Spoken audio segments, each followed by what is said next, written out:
xam nañu ne ils sont en perte de vitesse partout. La déception est très grande. Les attentes sont déchues en moins de 18 mois. Le Sénégal souffre. Les Sénégalais et les Sénégalaises sont affamés. Le monde rural est abandonné. Loolu mooy dëgg.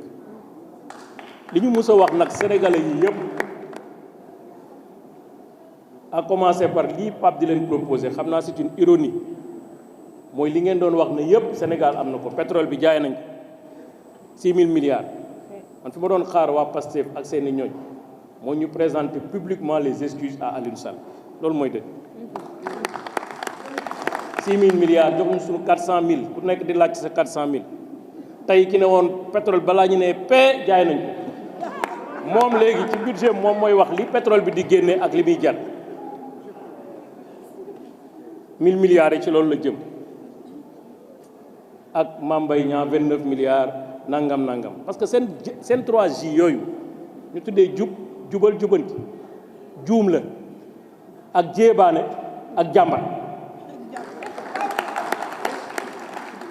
75 minutes d'adresse 75 minutes 1 heure 15 minutes de prise de parole j'ai pas décompté les questions-réponses 75 minutes ku dem ci vidéo bi da nga ko xool man vidéo dama ko déglu ñeenti yoon seetaan ko 75 minutes de prise de parole de Ousmane Sonko Premier ministre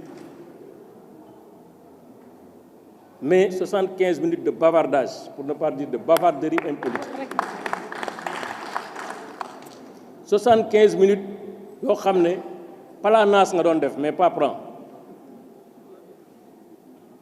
ku déglu Premier ministre Sénégal yi fi mujjee jaar bu ñuy wax ci économie ak société ak état ak le Premier ministre Ousmane Sonko vous allez vous rendre compte qu'il tâtonnait il était hésitant il cherchait les mots les PowerPoint n'étaient pas disponibles ce plan est simplement aérien comme l'exposé du plan il n'existe nulle part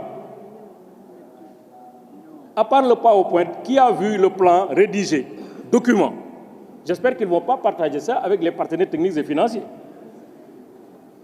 parce que Sénégal li ñu ko xamee mooy bu bindee document par les experts sénégalais qui sont au ministère des Finances les fonctionnaires qui sont au ministère de l'économie que je connais parmi certains je les connais je les ai pratiqués c'est de grands experts c'est de grands techniciens c'est de grands hommes qui connaissent c'est des sachants mais quand on se met à dos l'administration du Sénégal pour les fustiger tout le temps, pour les apostropher, pour les pointer du doigt.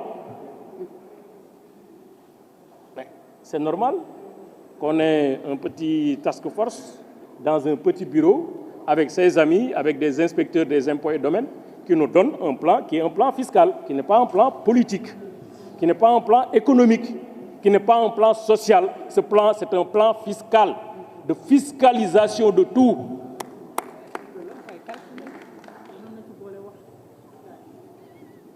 kon plan bi moom moo àtte boppam parce que PowerPoint moo am doo dem site ministère des finances ba fekk fa plan bi doo dem site économie fekk fa plan bi site bi sax ñoo amuñu site le site est en pour vous dire que j'ai recherché doo dem primature fekk fi plan ba doo dem présidence fekk fi plan ba PowerPoint ngay fekk PowerPoint mooy j'ai un plan j'ai extrait de ce plan quelque chose que je vais présenter et c'est une présentation du plan.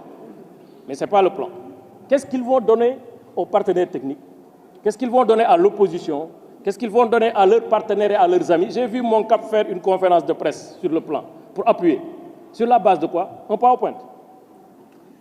PowerPoint moom lu la neex nga def ci man loolu sol jaru ñuy fal ay nit non PowerPoint da ngay dem CM2 bu amee mag bu ko mën a defal PowerPoint mu rêve ba mu neex. C'est un plan de rêverie. Économie, c'est de la réalité. Ce sont des projections sincères. Un plan de redressement économique, il faut tenir compte de 2 facteurs.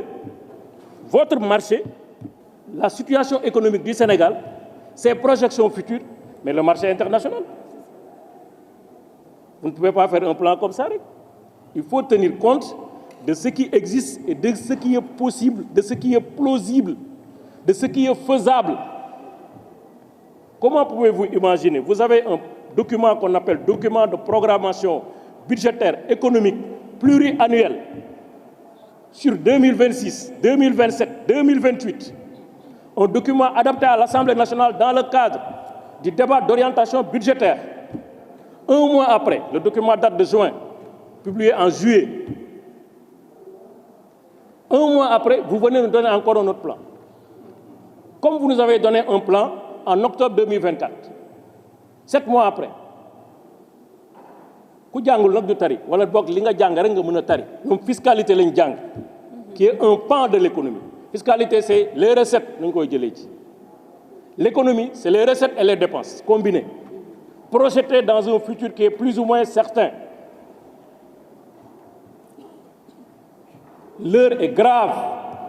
C'est pourquoi je dis à Pape, on dénonce ce qui a été fait, mais on leur propose, si nous sommes généreux comme notre président Macky Sall, ouvert, aimant le Sénégal, on va leur dire comment il doit procéder pour mettre un plan qui aura les mêmes airs que le plan Sénégal émergent, qui nous a donné ces résultats qui n'ont jamais été contestés.